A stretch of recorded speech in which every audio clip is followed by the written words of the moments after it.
Hello, all you fine, beautiful people. I'm back here once again with another reaction, and today I'm going to be reacting to Home by the Sea / Second Home by the Sea by Genesis. If you're new to the channel, I play the song all the way through, give you my thoughts and opinions on it at the end, and as usual, if there's anything you want me to react to, just put it down in the comments section.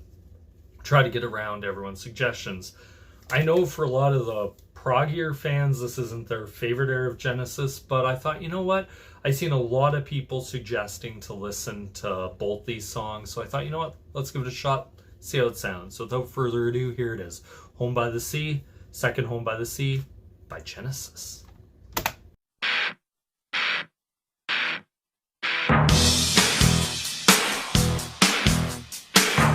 Home by the sea, home by the sea, home by the sea, home by the sea. Creeping up the blind side, shimming up the wall, stealing through the dark of night, climbing through a window, stepping to the floor, checking to the left and the right.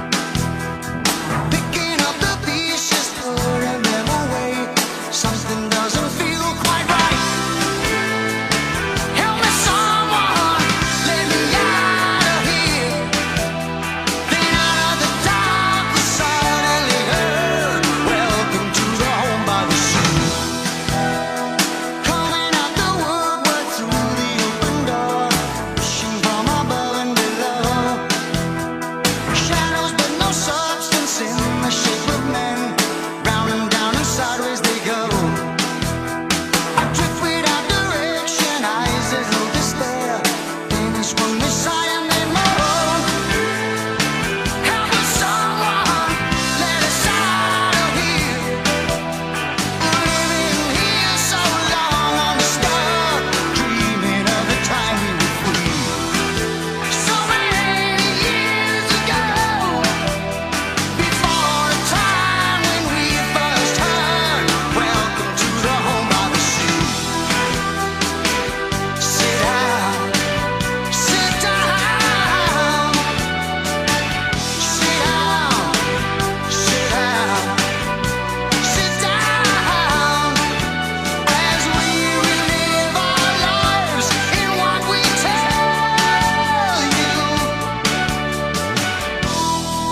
So that was Home by the Sea, second Home by the Sea by Genesis.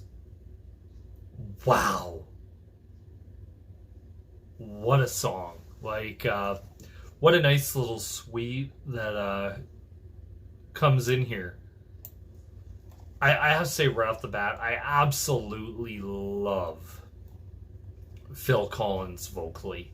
Like, he's one of those guys that could just sing the phone book, and I don't think anybody would have a problem with it. He does just one of those absolutely captivating voices. I'm always wondered why they just didn't release this as a full song, how it's Home by the Sea, second Home by the Sea. But I do like at the end of second Home by the Sea, it kind of ties back the lyrics to the first one. It's going to, I believe this is written, at least what I can gather from what I've seen from the lyrics, is it's written about a, oh Jesus, 1 second, let me just bring this up here. Like when it's like images of sorrow, pictures of delight, things to make up a life, endless days of summer, or, oh no, that's second Home by the Sea, never mind. Let's go back to the first part, where it's like creeping up the blind side, shining up the wall, stealing through the dark of the night, climbing through a window, stepping to the floor, checking to the left and the right, picking up the pieces, putting them away. Something doesn't feel quite right. Help me, someone, let me out of here. Then out of the dark, suddenly we hear, welcome to Home by the Sea. Coming out the woodwork through the open door, pushing from above and below, shadows but no substance in the shape of a man.